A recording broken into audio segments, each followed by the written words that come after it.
বোনেরা আমার, ভাইরা আমার, মা বোনেরা আমার, বিশ্বের নবী কুল কায়নাতের নবী জনাবে মুহাম্মদ রাসূলুল্লাহ সাল্লাল্লাহু তাআলা আলাইহি ওয়াসাল্লাম তিনি একদিন তিনার বিবি হযরতে খাদিজা রাদিয়াল্লাহু তাআলা আনহার বাড়ি থেকে বেরিয়ে চলে গেলেন। এদিকে খাদিজা রাদিয়াল্লাহু তাআলা আনহা ঘরের ভিতরে বসে বসে চিন্তা করতে লাগলেন, বিশ্বের নবী আমার কতক্ষণে বাড়ি আসবেন বাবা। এভাবে খাদিজা চিন্তায় চিন্তিত হয়ে গেলেন। ঘন্টার ঘন্টা কেটে গেল, তবুও বিশ্বের নবী বাড়ি যখন এলেন না, হযরতে খাদিজা রাদিয়াল্লাহু তাআলা আনহা ওই সমাজে বিশ্বের নবীর দিকে লক্ষ্য করে কান্না করতে লেগে গেলেন। খাদিজার মনটা বাবা ছটফট করতে লেগে গেল। খাদিজা রাদিয়াল্লাহু তাআলা আনহার দুই চোখের পানি ঝরঝর করে ঝরে যায়। এমন সমাজে খাদিজা তিনার বেটি হযরতে ফাতেমা যোহরা রাদিয়াল্লাহু তাআলা আনহাকে ডাক করলেন, বললেন, বেটি ফাতেমা একটু বেটি এগিয়ে চলে এসো। ফাতেমার বয়স তখন বাবা 6 থেকে 7 বছরের বেটি। হযরতে ফাতেমা যোহরাকে ডাক করলেন। ফাতেমা টুক টুক টুক টুক করে এগিয়ে চলে গেলেন। মা খাদিজা রাদিয়াল্লাহু তাআলা আনহা ফাতেমাকে ধরে জিজ্ঞাসা বলতে লেগে গেলেন, ওগো বেটি ফাতেমা, তোমার আব্বা বাড়ি থেকে বেরিয়ে গেছে, তবে এখনো পর্যন্ত কেন আসছেন না গো ফাতেমা? তবে একটু তুমি বাড়ি থেকে বেরিয়ে যাও, তোমার আব্বার খবরটা নিয়ে আসো না কেন? হযরতে খাদিজার চোখের পানি দেখে ফাতেমার সহ্য করতে পারলেন না। ফাতেমা দুই চোখের পানি ঝরঝর করে ঝরে যায়। হযরতে ফাতেমা যোহরা রাদিয়াল্লাহু তাআলা আনহা তিনি বাবা কাঁদতে কাঁদতে রাস্তা ধরে নিয়ে চলতে লাগলেন। ফাতেমা একটু দূরে আগে চলে গেলেন। ফাতেমা দেখছেন তো একটা লোক বাবা পাগলের মতো গেটে গেটে চলে আসতেছে। তার শরীরে জামাটা রক্তে লাল হয়ে আছে, এমনকি মাথার চুলগুলা এলোমেলো হয়ে আছে। দয়ার নবী মুস্তাফার বেটি ফাতেমা যোহরা রাদিয়াল্লাহু তাআলা আনহা ওই লোকটাকে দেখার পরে চুপ করে দাঁড়িয়ে গেলেন। ফাতেমা আগে দিকে আর বাড়েন নাই। ওই পাগলের মতো লোকটা কখনো জমিনে পড়ে যায়, আবার কখনো উঠে হাঁটতে আরম্ভ করে দেয়। ফাতেমা দেখার পরে চুপ করে দাঁড়িয়ে দাঁড়িয়ে ফাতেমা কান্না করতেছিলেন। ফাতেমা দুই চোখের পানি ঝরঝর করে চলে যায়। ফাতেমা বাবা আগে দিকে আর গেলেন না। কাঁদতে কাঁদতে বাবা ওয়াপসি বাড়ির দিকে রওনা করলেন। বাড়ির দরজাতে গিয়ে ফাতেমা যোহরা রাদিয়াল্লাহু তাআলা আনহা দাঁড়িয়ে দাঁড়িয়ে কান্না করতেছিলেন। এমন সমাজে খাদিজার কানের মধ্যে আওয়াজ চলে গেল। ওই সমাজে খাদিজা দরজা কানা যেমনি খুলে দিলেন, দেখছেন তো ফাতেমা যোহরা কান্না করেন। খাদিজা বললেন, বেটি গো, কেন তুমি দরজাতে কান্না করো? আমি তোমার আব্বার খোঁজ নেওয়ার জন্য পাঠিয়েছিলাম, তবে তোমার আব্বার খবরটা বলো না কেন? কেন তুমি একা দাঁড়িয়ে দাঁড়িয়ে কান্না করো? ফাতেমার চোখের পানি ঝরঝর করে চলে যায়। কোনো জবাব দেন না। খাদিজা দ্বিতীয়বারে বললেন, বেটি গো, তোমার আব্বার খবরটা বলো না কেন? কেন তুমি এইভাবে কান্না করো? ফাতেমা যোহরা বললেন, ওগো আমার আম্মা জান, ওগো আমার গর্ভধারিণী মা, আমি যখন রাস্তা ধরে চলে যাই গো মা, আমি একটা পাগল লোক দেখতে পেয়ে মা, তারে আমি ভয় পেয়ে ওয়াপসি চলে এসেছি।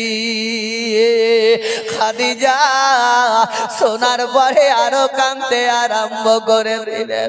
খাদিজার দুই চোখের পানি ঝরঝর করে চলে যায়। খাদিজা স্থির ভাবে থামতে পারে নাই।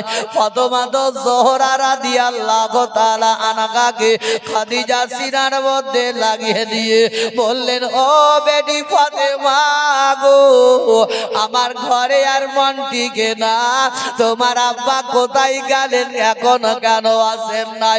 তবে বেটি গো, দ্বিতীয়বারে তুমি আবার চলে যাও, চলে যাও, তোমার আব্বার খবরটা নিয়ে আসো না কেন?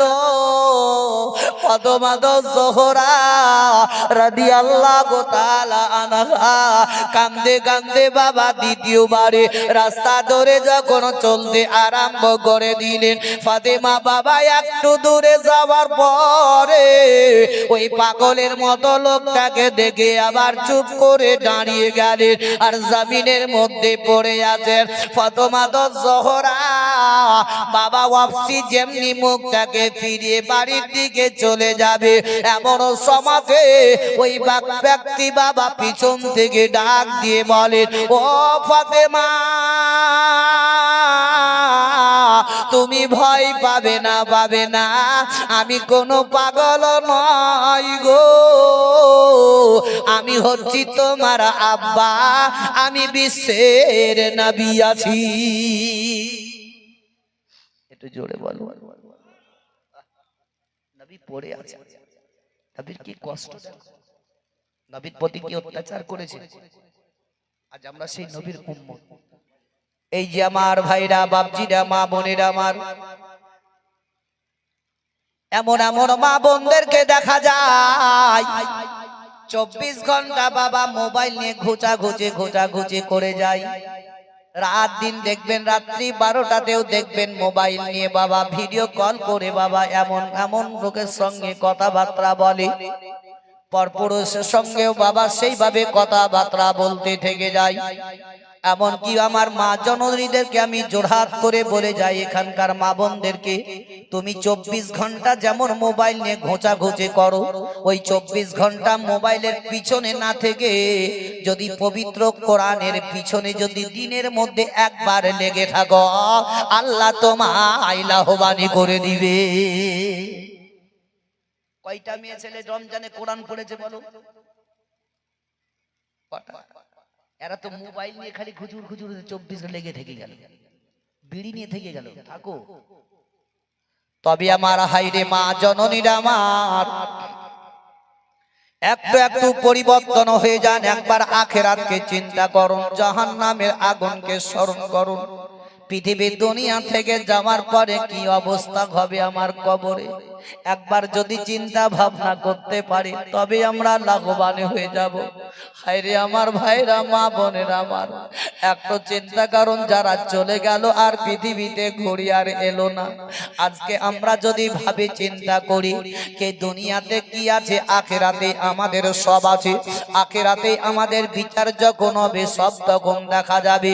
আমি বলবো তোমার আখিরাতে বিচার কি হবে, তোমার দুনিয়াতেই বিচার আছে। মরার পরে কেউ কারীর হবে না, বাপ বেটার হবে না, বেটি বাপে বাপ বেটার হবে না, বেটা বাপের হবে না, বাপ বেটার হবে না, মা বেটির হবে না, বেটি মায়ের হবে না, স্বামী স্ত্রীর হবে না, স্ত্রী স্বামীর হবে না। রোজ হাসরের ময়দানে কেউ কারীর হবে না, সবাই নিজের নিজের নফসি নফসি নফসি নফসি করবে।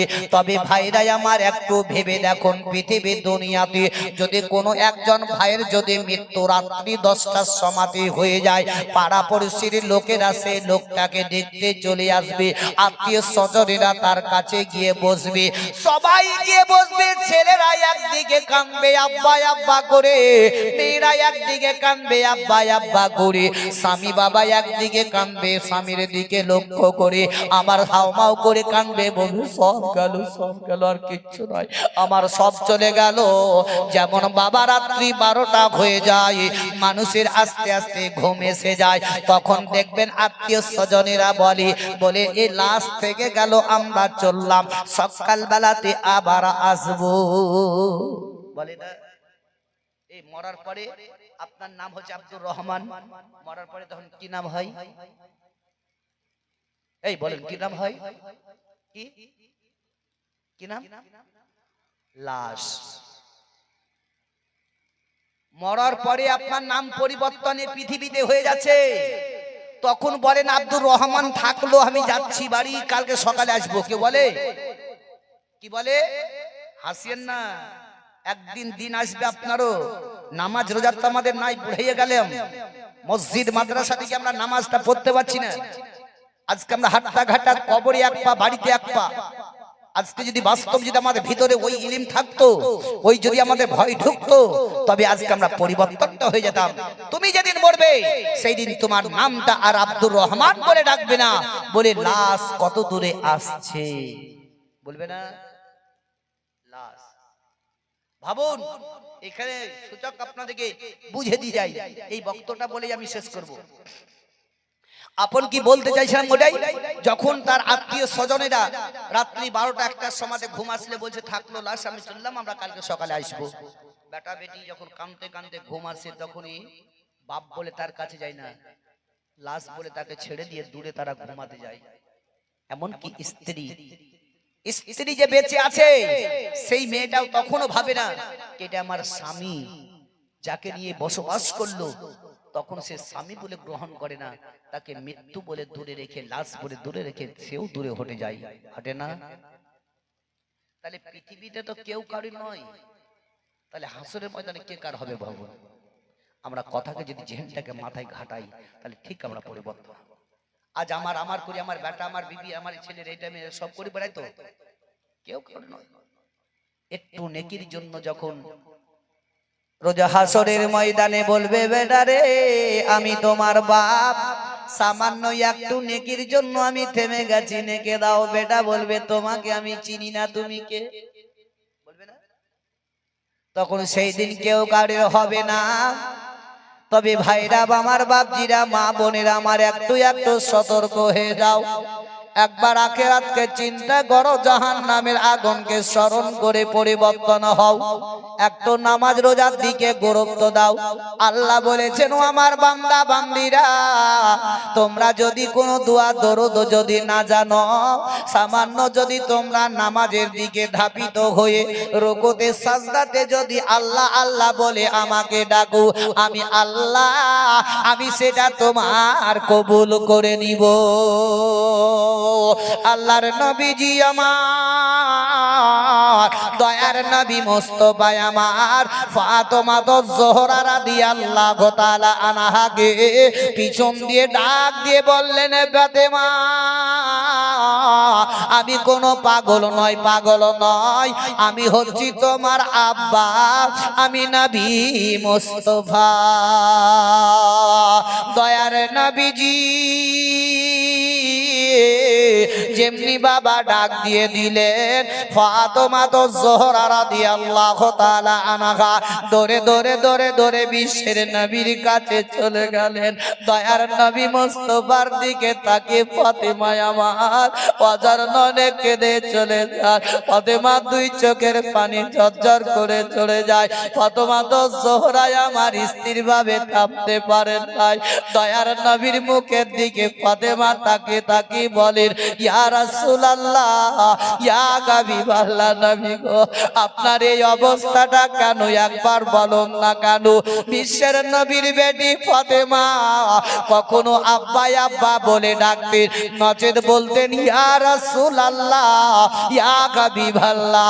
দয়ার নবী মুস্তাফার দিকে তাকিয়ে ফাতেমা বললেন, ওগো ইয়া রাসূলুল্লাহ, আপনি বলুন না কেন আপনার এই অবস্থাটা কে এমন করলো, বলুন না কেন? দয়ার নবীজি ফাতেমা জোহরা রাদিয়াল্লাহু তাআলা আনহাকে ধরে নিয়ে বললেন, ওগো বেটি ফাতেমা, একবার চোখের পানি বন্ধ করো, আমি সব কিছু বরদাস্ত করতে পারি রে মা, তবে তোমার চোখের পানি বরদাস্ত করতে পারি না। বেটি একটু কান্নাটা বন্ধ করো না কেন? দয়ার নবী মুস্তাফার মুখের দিকে তাকিয়ে বললেন, ইয়া রাসূলুল্লাহ, তবে আপনার কে এমন অবস্থা করলো, একবার বলুন না কেন? দয়ার নবীজি চোখ দুটো বন্ধ করলে নবীর দুই চোখের কোনা দিয়ে পানি পড়ে গেল। এদিকে খাদিজা রাদিয়াল্লাহু তাআলা আনহা ওয়াজর নয়নে ঘরে বসে বসে বসে কান্না করে, বিশ্বের নবীর দিকে লক্ষ্য করে কান্না করে। এ আমার মা জননীরা আমার, ও আমার দরদি মায়েরা আমার, আজ এমন কোন মা আমার আছেন স্বামী আমার বাড়ি থেকে বেরিয়ে গেছে, স্বামী ঘন্টার ঘন্টা বাড়িতে এলো না, তবু স্বামীর দিকে আমরা লক্ষ্য করলাম না। বাচ্চাদেরকে পাঠিয়ে দিলাম নাকি বেটা দেখো রে তোমার আব্বা কত দূরে আছে এটা বলি নাই। তবে ভাইরা আমার, ভাই মা বোনেরা আমার, যদি স্বামী ঘন্টার ঘন্টা কেটে গেল এলো না, স্বামীর দিকে লক্ষ্য করলো না, মনে করলো স্বামী গেছে স্বামী আসবে, তবে যদি কোনো একটি মেয়ের হাত থেকে হাতের মোবাইলটা যদি 5টা মিনিটের জন্য হারিয়ে যায়, দেখবেন বাড়িতে সাহাবিয়া লাগিয়ে দেয়। লাগাবে না?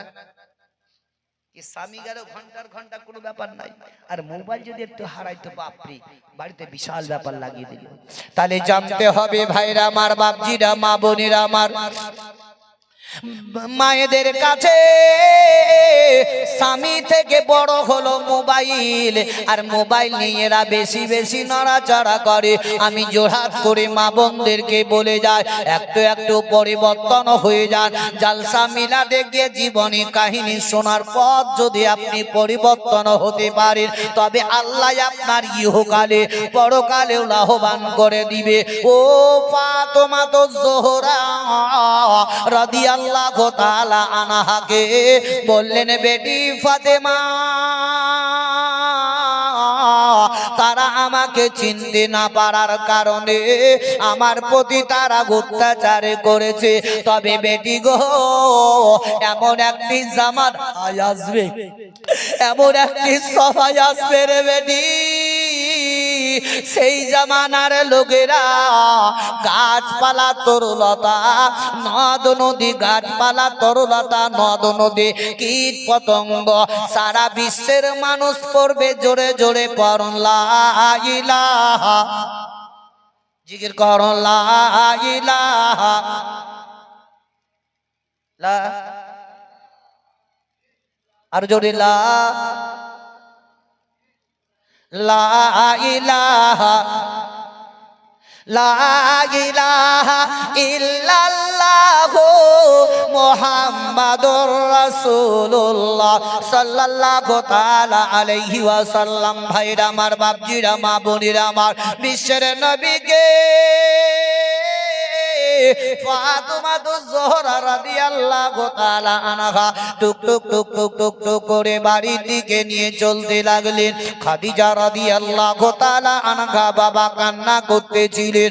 এমন সমাজে বিশ্বের নবীজি যেমন খাদিজার দরজাতে আওয়াজ দিয়ে দিলেন, সঙ্গে সঙ্গে এক আওয়াজে খাদিজার দরজা খুলে দিলে। জোরে বলুন কি ভাই, ভালো লাগছে নাকি?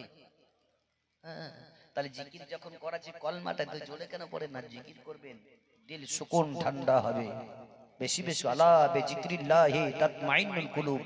তোমাদের দিল সুকুন ঠান্ডা যদি করতে চাও তো বেশি বেশি আল্লাহর জিকির করো। বিশ্বের নবীজি আমার, দয়ার নবী রাহমাতুল লিল আলামিন,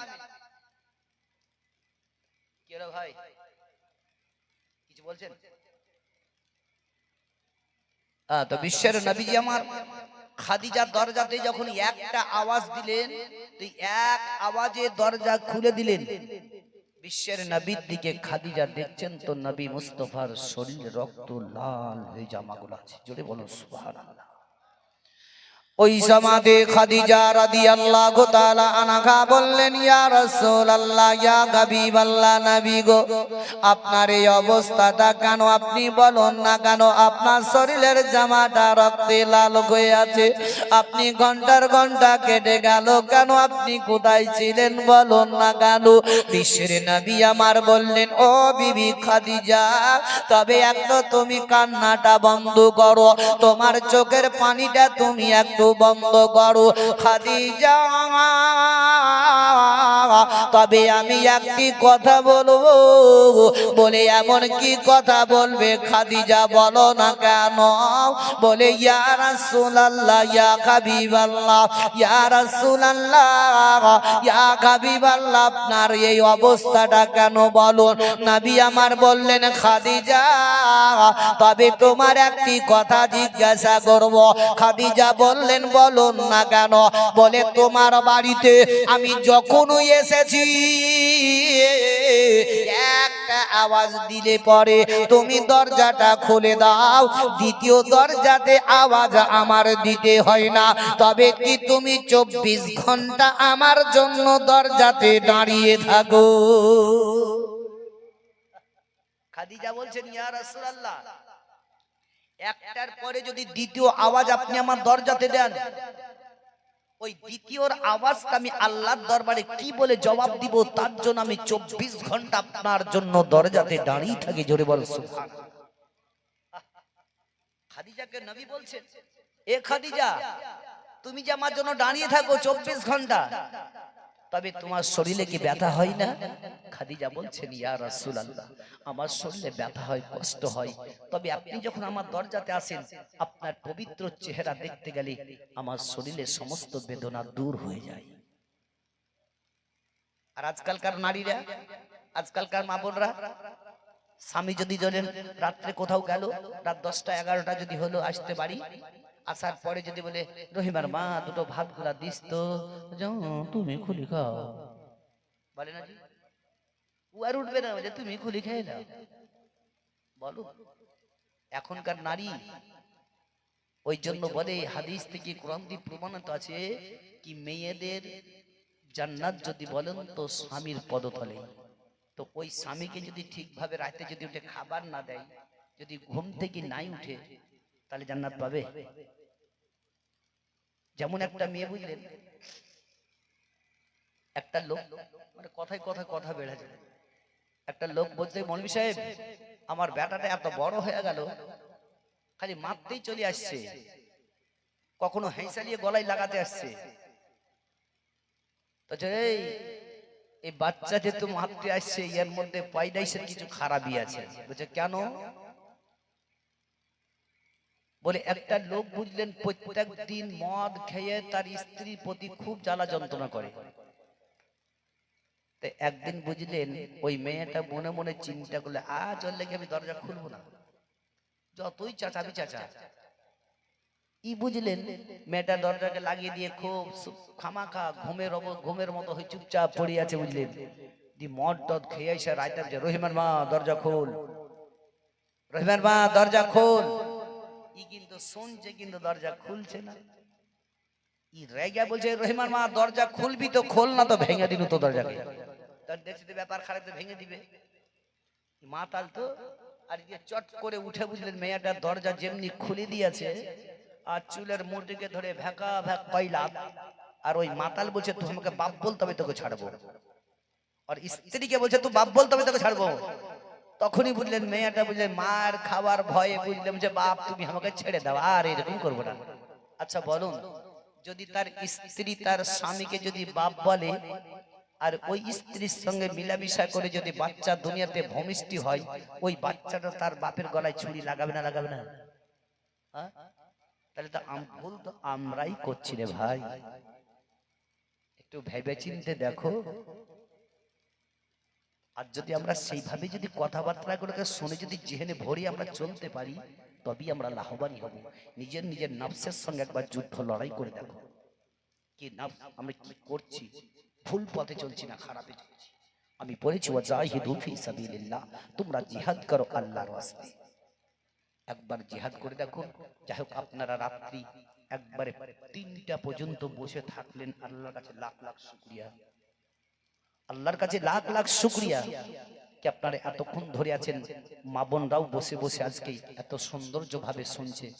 আল্লাহ তাদেরকে এইভাবে শোনা তৌফিক এনায়েত করুক। একবার দরুদ পাক পড়ুন, আল্লাহুম্মা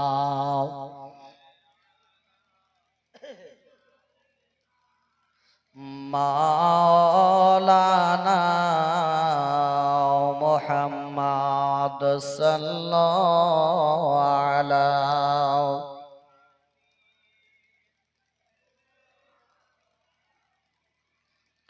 हरदम जबान से निकालो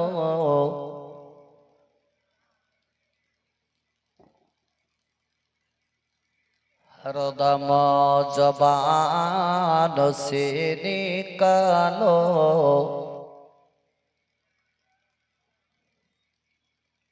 सल्लल्लाहु ताला अलैहि वसल्लम।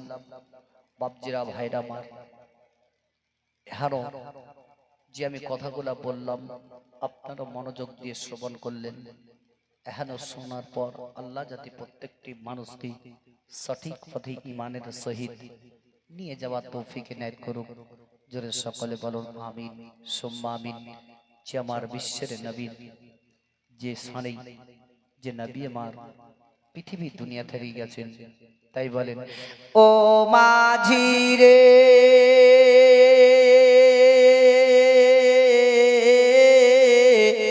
আমায় নিয়ে চলো মদিনায়।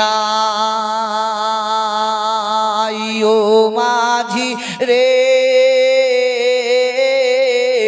আমায় নিয়ে চলো মদিনায়। এ দেশে আর ভালো লাগে না, দেখিব আমি মদিনার গলি, চুম্বকিয়ে রোজারো জাগালি মিটাবো মিটাবো মনের বাসনা। আমায় নিয়ে চলো মদিনায়।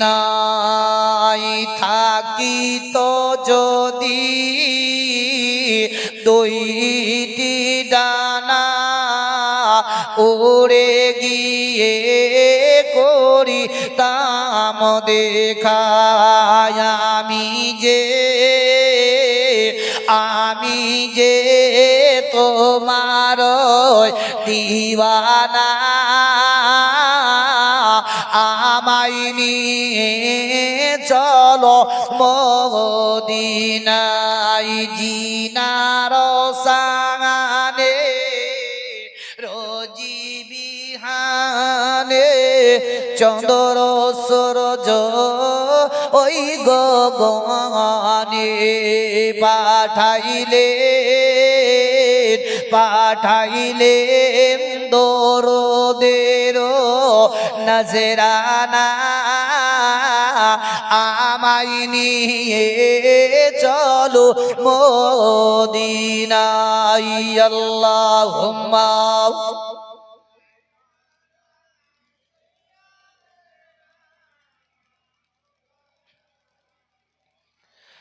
وعلى آل سيدنا সাল্লাল্লাহু তাআলা আলাইহি ওয়াসাল্লাম। ও বাবা জীবনেরা আমার ভাইরা আমার, বিশ্বের নবীর একজন সাহাবী বাবা, যার নাম হলো হযরতে বেলাল রাদিয়াল্লাহু তাআলা আনহু। তার বয়স যখন বাবা 7 থেকে 8 বছর বয়স হয়েছিল। এই ওরা তো মোবাইল ওয়ালাদেরকে না দেখে আমাদেরকে দেখান। হযরতে বেলাল রাদিয়াল্লাহু তাআলা আনহুর বয়স 7 থেকে 8 বছর যখন বয়স হলো, তার গর্ভধারিণী মা বেলাল রাদিয়াল্লাহু তাআলা আনহুকে এমন কি বাবা ছাগল চরাতে জঙ্গলে যখন পাঠিয়ে দেওয়া হলো, ওই বেলাল জঙ্গলে ছাগল চরাতে গিয়ে বাবা একা একা মনে মনে চিন্তা করতে লাগলেন। বলে আসমানকে তৈরি করলো, জমিনকে কে সৃষ্টি করেছে, গাছপালা তরুলতা নদ নদীকে তৈরি করেছে। বেলাল ওই সমাতে চিন্তা চিন্তায় চিন্তিত হয়ে গেলেন। এমন সমাতে বেলালের কানে বাবা কলমার ধ্বনি আওয়াজ আসতে লাগলো। আর বেলাল মনে মনে করলেন, যদি এখনো পৃথিবী দুনিয়াকে যদি সৃষ্টি করেছে একমাত্র আল্লাহ সৃষ্টি করেছে। জোরে বলুন। বেলাল কয় বছরে? 60 থেকে 8 বছর বয়সে। ওই বেলাল বাবা জঙ্গল থেকে বাড়ি আসার পরে বেলাল রাদিয়াল্লাহু তাআলা আনহু তার মা জননীকে বলতে লাগলো, বলে মা গো, আমি একটি কথা জিজ্ঞাসা করব। বলে বেটা কি বলবে বলো না কেন? বলে মা আমাদেরকে কে তৈরি করেছে? গাছপালাকে তৈরি করেছে, জমিন ও আসমানকে কে তৈরি করেছে মা? বলে বলো মা, একবার বলে দাও। বেলালের মা ওই সমাতে বেলালকে বলতে লাগলো, বেলা বেটা বেলাল রে, তবে আমাদের বাদশা যার নাম হলো উমাইয়া, আর উমাইয়াই আমাদেরকে সৃষ্টি তৈরি করেছে। পরন নাউজুবিল্লাহ।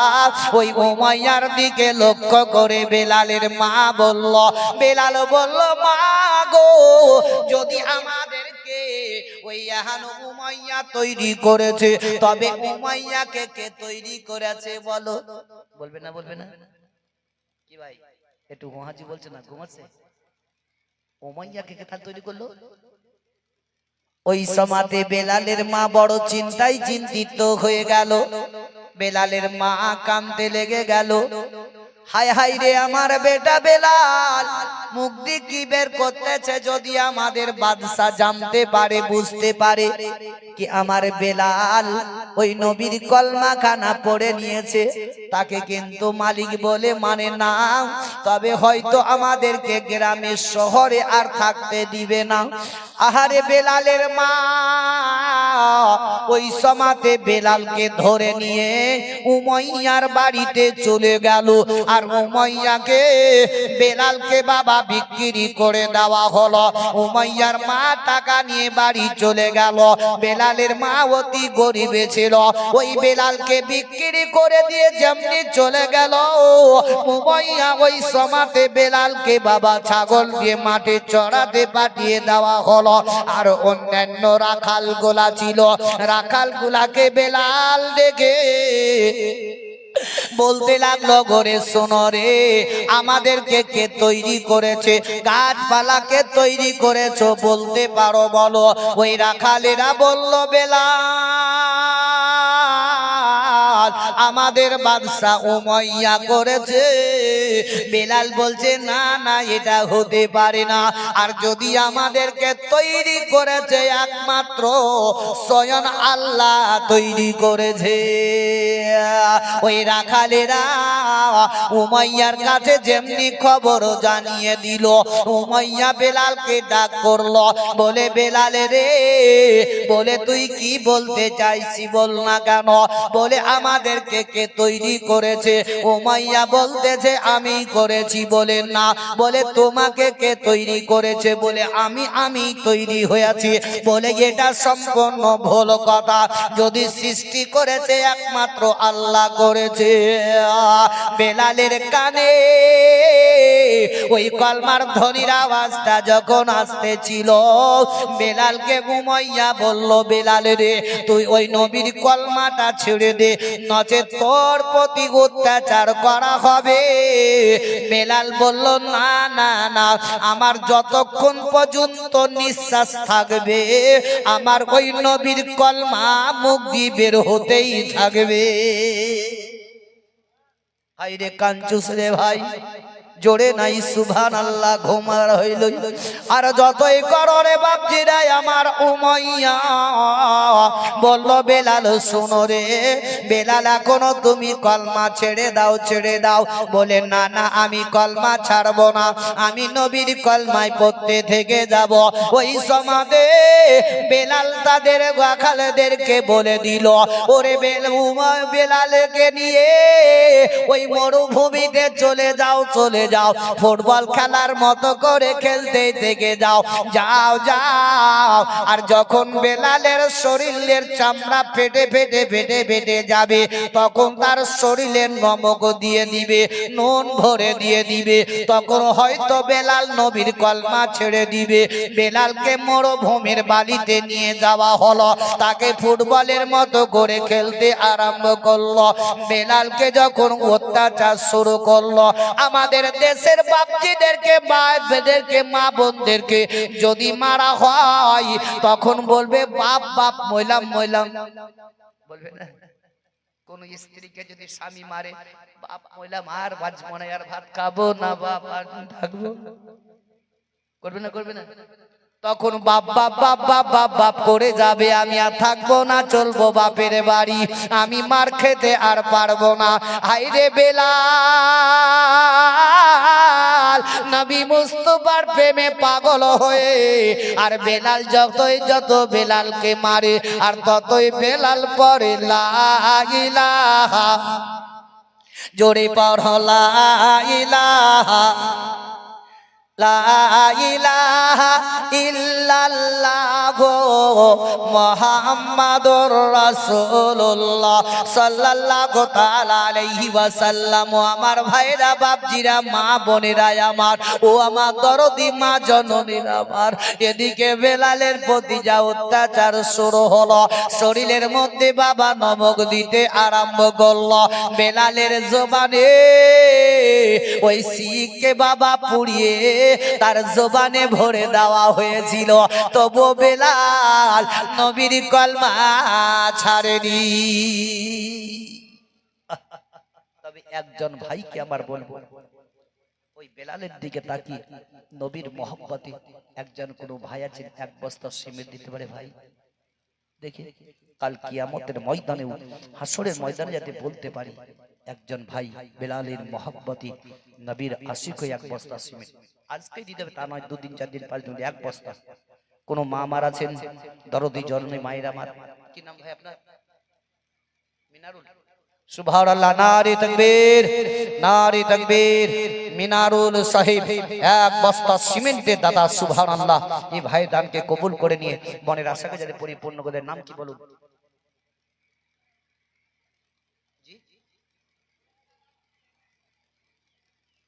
এখানকার কমিটি গুলাই সেই ফুটা ঢোল, তাই না? বাস্তবত ফুটা ঢোল যাকে বলা হয় না, ঢোল ফুটা মারলে কিছু হয় তো কমিটিরাও সেইখানে, কেউ হইলে কমিটিও নাই।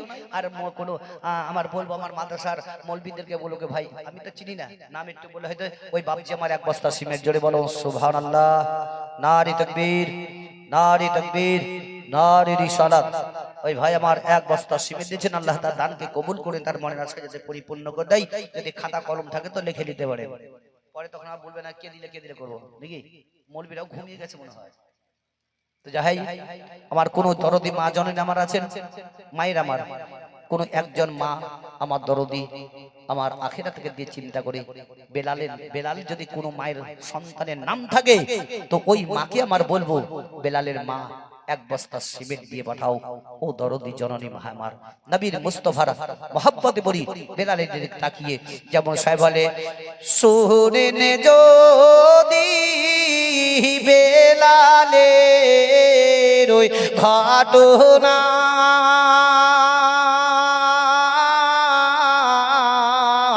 পাশান হৃদয় কোলে কিছু রাবে না। শোনেন যদি বেলালের ওই ঘটনা, পাশান হৃদয় গোলে কিছু রবে না। উমাইয়ার বাড়িতে ছিলেন যখন, নবীর কালেমা পড়েছিলেন তখন। উমাইয়া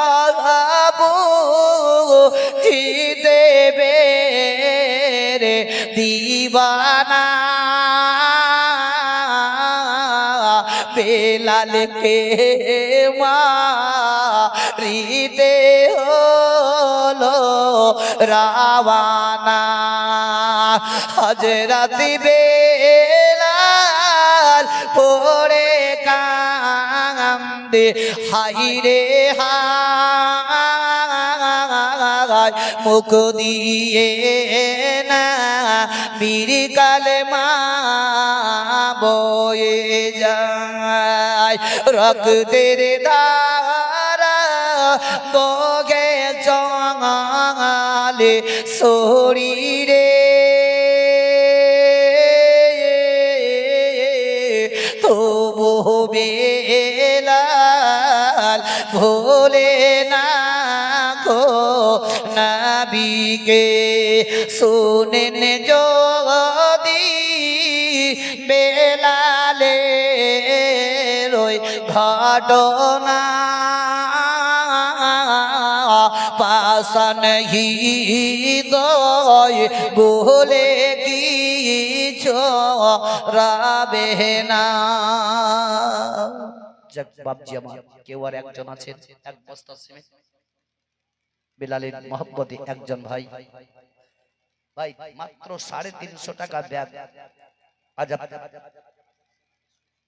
সুবহানাল্লাহ নারে তাকবীর নারে তাকবীর হাবিব সাহেব এক বস্তা সিমেন্টের দাদা সুবহানাল্লাহ তার দানকে যাতে কবুল করে জোরে সকলে বলুন আমিন 3 দিন 4 দিন 5 দিন এক সপ্তাহ এক মাস পর দিবেন মাত্র 350 টাকা বস্তা হাজার হাজার টাকা আমরা শেষ করে দিই ভাই কোন মা আমার দরদি আমার কতটি মায়ের আমার বসে আছেন কোন একজন দরদি মা এক বস্তা সিমেন্ট দিয়ে পাঠান ইনশাআল্লাহ আর লম্বা চওড়া করব না 2-5 মিনিটের মধ্যেই আমি ভিডিও সমাপ্তি করব বলুন আর একজন কেউ আছেন বহুত টাকা আমার যুবক যুবক ভাইরা বিদেশে গিয়ে বহুত টাকা ইনকাম করেন আর একজন ভাই বলেন ইনশাআল্লাহ আমি শেষ দোয়া করব আর যে মাদ্রাসার বারান্দাতে বসে আছে আর মায়েরা বলে চুপচাপ মুখে কাপড় দিয়ে বুঝলেন 1 টাকা দাম দেওয়ার কিছু নাই সুবহানাল্লাহ জব্বার সাহেব এক বস্তা সিমেন্ট সুবহানাল্লাহ নারে তাকবীর নারে রিসালাত জব্বার সাহেব এক বস্তা সিমেন্টের দাদা তবে এখানে কেউ একজন নাই সব তো মোবাইলে চলে আসছে তবে একজন ভাই আছেন কেউ এই বাইদুল বিশ্বাসের মা এক বস্তা সিমেন্ট সুবহানাল্লাহ নারে তাকবীর নারে রিসালাত যে মা আমার এক বস্তা সিমেন্ট দিয়েছেন আল্লাহ রাসূলের ঘরের দিকে তাকিয়ে আল্লাহ তার দানকে কবুল করে নিয়ে তার মনের আশাকে যাতে পরিপূর্ণ করে দেয় জোরে সকলে বলুন আমিন আমিনও মুক্তি বাড়ে না রে বাপ আর নাই সব শেষ তো যাই হোক আর বলবো না আর চাইবো না বহুত কিছু চাইলাম বহুত কিছু বললাম বহুত কিছু শুনলেন আল্লাহ যদি আপনাদের আল্লাহ যদি আপনাদেরকে হায়াতে বাঁচিয়ে রাখুক আমাকেও বাঁচিয়ে রাখুক আবার যদি কখনো আসি ইনশাআল্লাহ আবার জীবনের কাহিনী আপনাদেরকে শোনাবো মা বোনদেরকে শোনাবো তবে যদি কাউরির মোবাইল কন্টাক্ট নাম্বার নেওয়ার ইচ্ছা থাকে তবে আমি মুখে মুখে বলে দিচ্ছি আপনারা নিতে পারেন কিংবা যতটি ইউটিউবার দেখতে পাচ্ছেন এদেরকে সার্চ করলেই ইনশাআল্লাহ নাম্বারও পেয়ে যাবেন আমার নাম্বার হচ্ছে 99 32 55 71 28 9932 55 7128 99 32 55 71 28 এই নম্বরে কল করবেন ইনশাআল্লাহ আপনাদের ফোনে ফোনে যোগাযোগ হয়ে যাবে যাই হোক বাপজির আমার ভাইরা আমার আমি পড়েছিলাম মুজাহিদু ফি সাবিলিল্লাহ তোমরা জিহাদ করো আল্লাহর ওয়াস্তে জীবনী কাহিনী হলে বহুত হয়ে যাবে বহুত লম্বা চওড়া হবে তবে যাক আমার বক্তব্য এখান থেকে ইতিও সমাপ্তি করলাম বলার মাধ্যমে ভাষার মাধ্যমে ভুল টুকে হলে ক্ষমা প্রার্থী ওমা আলাইনা ইল্লাল বালাগ আসসালামু আলাইকুম ওয়া রাহমাতুল্লাহি ওয়া বারাকাতুহু উটখারি হুম মুমিনাতাজিয়া সালাম